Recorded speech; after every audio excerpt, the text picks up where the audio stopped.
Okay, good morning then, Year 5, and welcome to today's SPAG lesson. So we've been looking at noun phrases over last week. We touched on it as well yesterday. I know you were focusing a lot on adjectives and things. And today we're going to continue looking at noun phrases and looking at making them more concise. So we touched on it a little bit yesterday, focusing on the adjective side of things, and we're going to touch a little bit more on that today. Just a reminder before we begin, whenever you see this little icon, that is when I'd like you to do some writing into your book for me. So let's have a look then at our PowerPoint if it finally works, which it does. So underline then the adjectives below. So what I want you to do in your books for me is rewrite these two sentences and then underline or highlight, however you can do it, the adjectives that are in these sentences. So we have the first sentence, the elephant. Oh, elephant. The elegant feathery bird flew directly into the dragon's lair. And the second sentence says Hermione ran after the bird to save it from the fearless, devastating dragon. So rewrite these sentences, highlight the adjectives.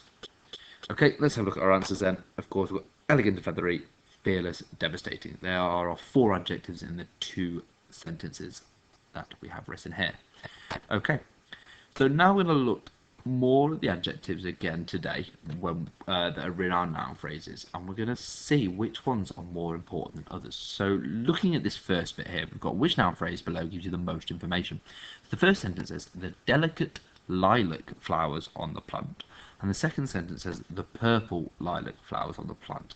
Now, which one do you think gives more information? Okay, give you a clue to do this. Focus on the adjectives. So highlight your adjectives, find out where they are. So, for example, on the first one, you've got the delicate and lilac, and the second one, you've got the purple and lilac. Okay, so if we want to see which one gives more information, of course it is the top one, and that is because if we look at the second sentence, the 2 adjectives are purple and lilac, and they are both very similar. They mean very similar things. They both mean that they're like have a lilac-y, purpley colour. Okay, whereas the first sentence shows that not only has it got this lilac colour, but it's also very delicate. Okay, so it's giving 2 bits of information about the flower. It's telling you what colour it is and how it is delicate, how it is fragile. Okay, whereas the second sentence is only telling you what colour it is.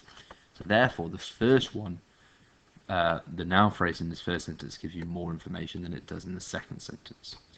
So what I want you to do then here is we're going to look at changing the noun phrases to make them more concise. And remember, when we talk about concise, we mean simplifying it, making it a little bit more simple.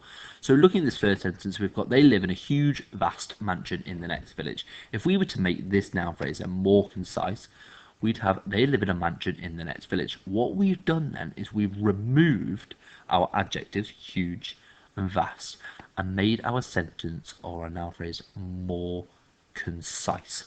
Okay, so having a look at this next one, then I want you to write into your book, what would the answer be to this one if we made this more concise? Let's have a look at our answer then. You should have paused it, written it more concisely, and of course we get the skeleton of the man was found underground. So all we've done is we've removed our adjectives. We've made our noun phrase more concise by removing the adjectives. So now it's a noun phrase, the skeleton. Okay, it doesn't have your adjectives, so it's a concise noun phrase.